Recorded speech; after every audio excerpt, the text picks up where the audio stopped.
Hello friend, this is Prashant Kumar. Welcome करता हूँ आपके अपने यूट्यूब चैनल पे। दोस्तों आज हम फिर बात करने वाले हैं काफ़ी फेमस कैंपस के बारे में जो लोकेटेड है आपका भोपाल के अंदर।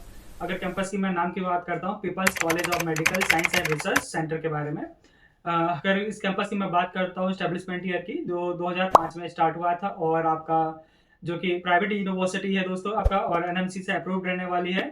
और आपका साथ में अगर कैंपस की फैसिलिटीज़ की मैं बात करता हूँ, क्या-क्या कैंपस के अंदर मिलने वाला है। और कैंपस आपका 40 एकड़ में कैंपस फैला हुआ है। साथ में आपको उसमें बहुत सारी चीज़ें आपको देखने को मिल जाएगा आपका, जैसे कि आपका क्लासरूम्स वगैरह, जो ऑडिटोरियम्स वगैरह और लैबोरेटरीज़ वगैरह।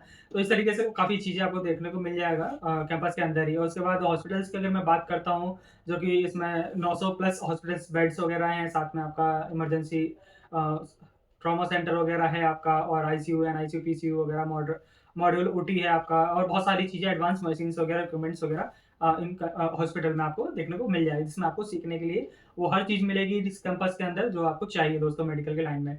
ठीक है, उसके बाद हम बात कर लेते हैं एकेडमिक और फैसिलिटीज़ के बारे में, जिसमें ई क्लासरूम्स वगैरह, लेक्चर हॉल्स वगैरह, simulation lab, skills lab, modern pre clinical and para clinical labs वगैरह देखने को मिल जाएगा। साथ में ऑडिटोरियम, वाईफाई, कैंपस स्पोर्ट्स वगैरह में भी काफ़ी अच्छा खासा आपका हेल्प करता है। अगर आप स्पोर्ट्स वगैरह में जाना चाहते हो आप, तो वहाँ पे भी आप जा सकते हो। ठीक है, उसके बाद अगर कोर्स ड्यूरेशन की मैं बात करता हूँ, जो कि आपका 4.5 साल का कोर्स रहता है, और आपका 1 ईयर का इंटर्नशिप रहता है दोस्तों। उसके बाद एमबीबीएस सीट इनटेक की अगर मैं बात करता हूँ, 250 इसमें एमबीबीएस की सीटें हैं, जिसमें आपका स्टेट कोटे की भी सीटें हैं और एनआरआई कोटे की भी सीटें हैं इंक्लूडेड। ठीक है, उसके बाद एमडीएमएस का भी इसमें साथ में कोर्सेज वगैरह होता है, उसमें भी 156 का करीबन सीट है दोस्तों इसमें।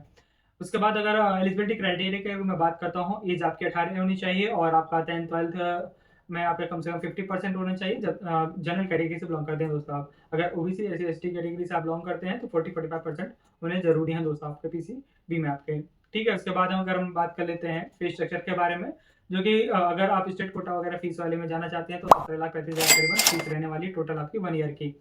ठीक है, उसके बाद अगर आप एनआरआई कोटे अगर आप ऑप्ट करना चाहते हैं, जिसकी आपकी 49 लाख के करीबन आपकी फीस रहने वाली है। ठीक है, अप्रोक्सीमेटली। तो ये आपकी फीस रहने वाली है। अगर हॉस्टल्स वगैरह लेते हैं, उसमें भी आपका करीबन 1.5 लाख के करीबन उसका हॉस्टल्स वगैरह लग जाता है। तो इस तरीके से आपका हॉस्टल्स रहता है। उसके बाद अगर कट ऑफ वगैरह की रैंकिंग वगैरह की बात कर लेते हैं इसमें, जो कि अगर अगर क्वालिफाइड अगर मार्क्स वगैरह की मैं बात करता हूँ, जनरल कैटेगरी की 552 करीबन आपकी लास्ट ईयर गई थी 2024 की कट ऑफ इसकी। और ओबीसी कैटेगरी की जो गई थी आपका 589 के करीबन गई थी, और एससी कैटेगरी की जो गई थी 462 के करीबन गई थी दोस्तों। तो इस तरीके से कट ऑफ गई थी इसकी। तो इस बार अगर जो भी कट ऑफ जाने वाली है, क्या जाने वाली है, क्या रैंक रहने वाली है, स्क्रीन पे दिए नंबर पर हमें कनेक्ट कर लीजिए, जिससे कि हम आपको इस चीज़ से रिलेटेड सारी चीज़ें इंफॉर्मेशन दे पाएँ। ठीक है, उसके बाद एडमिशन प्रोसेस वगैरह के बारे में समझ लेते हैं। फर्स्ट आपका वही रहता है, जैसे स्टेट कोटा में पार्टिसिपेट करिए 85% सीटों पर, या आप ऑल इंडिया कोटा के थ्रू आप एनआरआई सीटें ले सकते हैं इसमें। ठीक है, जैसे कि आपका फर्स्ट सेकंड पॉइंट अगर की मैं बात करता हूँ, जैसे चॉइस फिलिंग करते हैं, चाहे स्टेट में करें चाहे ऑल इंडिया कोटा के थ्रू करें, तो चॉइस फिलिंग करनी इंपॉर्टेंट है। उसके बाद आपका सीट अलॉटमेंट होता है, डॉक्यूमेंट वेरिफिकेशन होता है, फिर सबमिशन होता है। तो ये सारा चीज़ आपका प्रोसेस स्टार्ट होता है। उसके बाद हम बात कर लेते हैं मोस्ट इंपॉर्टेंट पॉइंट की, जो कि आपका डॉक्यूमेंटेशन रहता है, जैसे कि आपका 10th-12th की मार्कशीट, और NEET score card, NEET admit card, आपका बर्थ सर्टिफिकेशंस, और आपका कोई भी आईडी प्रूफ जैसे आधार कार्ड, पैन कार्ड वगैरह, या ड्राइविंग लाइसेंस वगैरह आपके स्टूडेंट्स के भी लगने वाले हैं, और पेरेंट्स के भी ये डॉक्यूमेंट लगेंगे। ठीक है, गैप सर्टिफिकेशन वगैरह, डोमिसाइल सर्टिफिकेशन और कास्ट सर्टिफिकेशन वगैरह, और ट्रांसफर टीसी वगैरह, और आपकी माइग्रेशन सर्टिफिकेशन वगैरह, और आपका हेल्थ इंश्योरेंस वगैरह, मतलब हेल्थ फिटनेस के जो भी आपको मेडिकल फिटनेस है सर्टिफिकेशन लगेगा।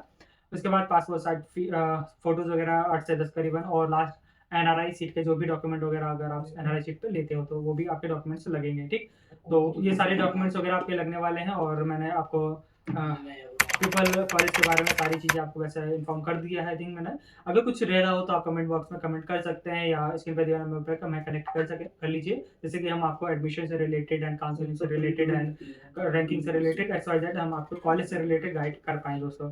ठीक है, तो मिलते हैं अगली वीडियो में। बाय बाय, टेक केयर दोस्तों।